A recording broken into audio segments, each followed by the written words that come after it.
നമസ്കാരം, വീഡിയോയിലേക്ക് സ്വാഗതം. മലബാറിൽ 3.25 ലക്ഷം വിദ്യാർത്ഥികൾ സീറ്റില്ലാതെ പുറത്തു നിൽക്കുന്നതിനിടെ സംസ്ഥാനത്ത് +1 ക്ലാസുകൾക്ക് തിങ്കളാഴ്ച തുടക്കമാകുന്നു. പ്രവേശനം ലഭിക്കാത്ത കുട്ടികളുടെ കാര്യത്തിൽ 3 അലോട്ട്മെന്റുകൾ അടങ്ങുന്ന മുഖ്യഘട്ട പ്രവേശനം പൂർത്തിയായിട്ടും തീരുമാനമെടുക്കാതെ സർക്കാർ മലബാർ മേഖലയിൽ ആവശ്യമായ സീറ്റുണ്ടെന്ന് കണക്ക് നിരത്താനാണ് ശ്രമിച്ചത്. 3ാം അലോട്ട്മെന്റിൽ ബാക്കിയുള്ള സീറ്റിലേക്കുള്ള 2 സപ്ലിമെന്ററി അലോട്ട്മെന്റുകളാണ് ഇനി ശേഷിക്കുന്നത്.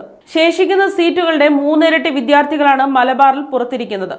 വിദ്യാഭ്യാസ മന്ത്രി ശിവൻകുട്ടി നിരത്തിയ കണക്കുകൾ പൊളിയുകയും SFI ഉൾപ്പെടെ സംഘടനകൾ രംഗത്തിറങ്ങുകയും ചെയ്തതോടെ വിദ്യാർത്ഥി സംഘടനകളെ ചർച്ചയ്ക്ക് വിളിച്ചു. മുഖ്യമന്ത്രി പിണറായി വിജയന്റെ നിർദ്ദേശപ്രകാരം ചൊവ്വാഴ്ച ഉച്ചയ്ക്ക് 2-ന് സെക്രട്ടേറിയറ്റ് അനക്സിലാണ് മന്ത്രി ശിവൻകുട്ടിയുടെ നേതൃത്വത്തിലുള്ള ചർച്ച.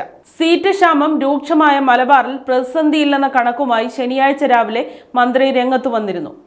മന്ത്രി പുറത്തുവിട്ട കണക്കുകൾ ഏതാനും മണിക്കൂറുകൾക്കകം പൊളിഞ്ഞു. അപേക്ഷകരുടെ എണ്ണം കുറച്ചു കാണിച്ചും അലോട്ട്മെന്റ് ലഭിച്ചിട്ടും പ്രവേശനം നേടാത്ത വിദ്യാർത്ഥികളുടെ എണ്ണം സീറ്റില്ലാത്തവരുടെ എണ്ണത്തിൽ നിന്ന് കുറച്ചുമുള്ള കൃത്രിമ കണക്കാണ് മന്ത്രി അവതരിപ്പിച്ചത്.